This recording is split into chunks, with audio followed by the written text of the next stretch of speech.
बाजारातून खलबत्ता आणल्यानंतर त्या खलबत्त्याला बऱ्यापैकी खर किंवा माती लागलेली असते। त्याच्यामुळे हा जो खलबत्ता आहे हा आपण आधी 1 किंवा 2 पाण्याने आधी स्वच्छ धुवून घेणार आहोत।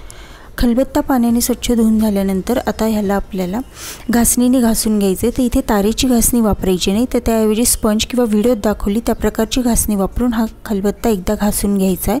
त्यानंतर आता याच्यामध्ये जे भिजवून घेतलेले तांदूळ आहेत ते कुटून घ्यायचे। तुम्ही तांदळाऐवजी ज्वारी, बाजरी कुठलेही कडधान्य इथे वापरू शकता।